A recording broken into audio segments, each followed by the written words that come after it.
네, 오늘은 만성 골수성 백혈병, CML 치료의 판을 완전히 바꾸고 있는 약물이죠. 바로 아시미닙에 대해 이야기해보려 합니다. 이 약물이 어떻게 CML 치료의 새로운 패러다임을 제시하고 있는지 지금부터 함께 자세히 들여다보겠습니다. 자, 오늘 우리가 살펴볼 내용은 이렇습니다. 우선 아시미닙이 도대체 뭐가 다른 건지 그 아주 독특한 작용 기전부터 파헤쳐 볼 거고요. 그리고 나선 실제 임상 데이터, 특히 까다로운 후차 치료 환경과 또 1차 치료에서 어떤 결과를 보여줬는지 직접 숫자로 확인하겠습니다. 물론 효과만큼이나 중요한 안전성 프로파일도 짚어봐야겠죠. 이걸 다 종합해서 앞으로의 CML 치료가 어떻게 바뀔지 그 미래까지 한번 그려보는 시간을 갖겠습니다. 자, 그럼 첫 번째 이야기부터 시작해 볼까요? 아시미닙 하면 다들 혁신이란 말을 쓰는데 도대체 왜 그런 걸까요? 그 핵심에는 바로 이 스탬프 기전이라는 게 있습니다. 이게 뭔지 한번 제대로 알아보겠습니다. 네, 아시미닙은 바로 세계 최초의 스탬프 억제제입니다. 이게 왜 그렇게 중요하냐면요. 기존의 모든 TKI들이 아웅다웅 경쟁하던 그 ATP 결합 부위가 아니라 완전히 다른 새로운 부위에 작용하기 때문입니다. 뭐랄까, 전쟁터를 아예 바꿔버린 거죠. 이 그림을 보시면 그 차이가 정말 한눈에 들어오죠. 왼쪽에 보시는 기존 TKI들은요, 이 BCR-ABL이라는 단백질이 폭주하는 그 핵심 ATP 결합 부위에 직접 달라붙습니다. 근데 문제가 뭐냐? 이 부위는 돌연변이가 너무 잘 생겨서 금방 내성이 생겨버린다는 거죠. 그런데 오른쪽의 아시미닙은 접근 방식이 완전히 다릅니다. 이 단백질의 다른 쪽, 그러니까 미리스토일 포켓이라는 천연 브레이크 같은 곳에 결합하는 겁니다. 훨씬 더 정교하고 또 생리적인 방식으로 이 비정상적인 활성을 딱 꺼버리는 거죠. 네, 바로 이 지점이 핵심입니다. 기존 TKI들이 이 지긋지긋한 내성이라는 벽 앞에서 좌절할 때 아시미닙은 완전히 다른 길을 제시한 겁니다. 이 독특한 알로스테릭 기전 덕분에 T315I 같은 정말 까다로운 돌연변이가 생겨도 그걸 우회할 수 있는 거죠. 이게 바로 아시미닙이 가진 가장 강력한 무기 중 하나라고 할 수 있습니다. 자, 그럼 이 멋진 이론이 실제 임상 현장에서는 어떻게 구현되는지 진짜 데이터로 한번 확인해 봐야겠죠? 가장 먼저 치료가 정말 어려웠던 환자들, 그러니까 여러 TKI에 실패했던 환자들을 대상으로 한 SM빌 임상시험 결과부터 살펴보겠습니다. 이 ASCM빌 연구는요, 정말 중요한 의미를 갖는 말 그대로 정면 대결이었습니다. 이미 2가지 이상의 TKI에 실패해서 더 이상 쓸 약이 마땅치 않았던 환자들, 정말 어려운 환자들을 대상으로 아시미닙과 기존의 강력한 2세대 TKI인 보스티닙을 직접 비교한 거니까요. 결과는 정말 놀라웠습니다. 그래프를 보시면 CML 치료의 가장 중요한 지표죠. 이 주요 분자학적 반응, MMR 달성률이 96주 시점에서 아시미닙군에서 무려 37.6%였습니다.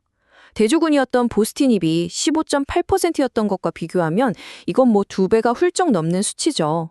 당연히 통계적으로도 압도적인 차이였습니다. 근데 이게 다가 아닙니다. 효과가 아무리 좋아도 환자가 견디지 못하면 소용없잖아요. 안전성을 한번 보시죠. 이 7.7%라는 숫자, 이에 바로 부작용 때문에 아시미닙 치료를 중단한 환자의 비율입니다.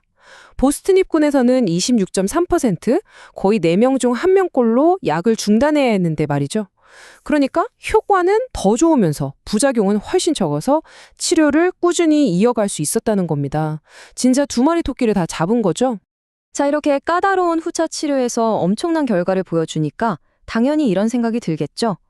이거 아예 처음부터 쓰면 훨씬 더 좋지 않을까? 바로 이 질문에 답하기 위해 시작된 게 ASC 퍼플스트 임상시험입니다. 1차 치료제로서의 가능성을 본 거죠. 이 연구 디자인은 아주 간단하고 명확했습니다.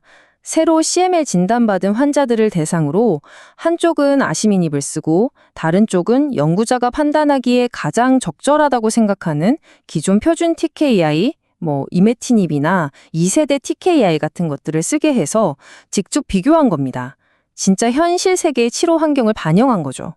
결과는 또 한 번 아시미닙의 완승이었습니다. 이 차트를 보시면 48주차 MMR 달성률이 아시미닙군에서 67.7%, 기존 표준 치료군 전체가 49%였으니까요. 이건 뭐 통계적으로나 임상적으로나 이견이 없을 정도로 명백한 차이죠. 특히 말이죠. 이메티닙이랑 직접 비교한 데이터를 보면 차이가 더 어마어마합니다. 아시미닙이 69.3%인데 이메티닙은 40.2%. 거의 30%포인트 가까이 차이가 나잖아요. 이건 정말 아시미닙이 새로운 1차 치료의 표준이 될 수 있겠다는 아주 강력한 증거라고 볼 수 있습니다. 자, 지금까지 ASCM4, ASC4 퍼스트 두 연구를 보면서 계속 반복되는 키워드가 있습니다. 바로 안전성이죠.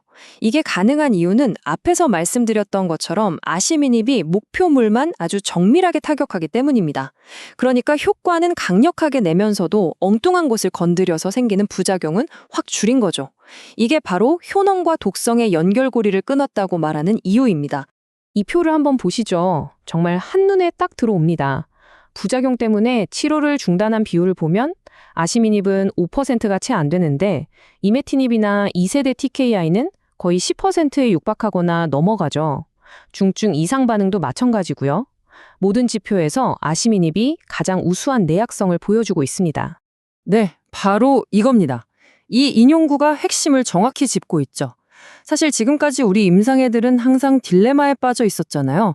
효과를 높이려면 독성도 감수해야 한다. 그런데 아시미닙의 이 높은 특이성이 바로 그 고리를 끊어준 겁니다. 효과와 안전성, 이 두 가지를 동시에 잡을 수 있게 된 거죠. 이게 CML 치료에서 갖는 의미는 정말 크다고 생각합니다. 자, 이제 거의 다 왔습니다. 1차 치료, 후차 치료에서 모두 압도적인 데이터를 보여준 아시미닙. 그럼 여기서 끝일까요? 아니요, 그렇지 않습니다. 이제 연구자들의 시선은 CML 치료의 더 큰 그림, 더 넓은 영역으로 향하고 있습니다. 현재 진행 중인 연구들을 보면 크게 몇 가지 흐름이 있습니다.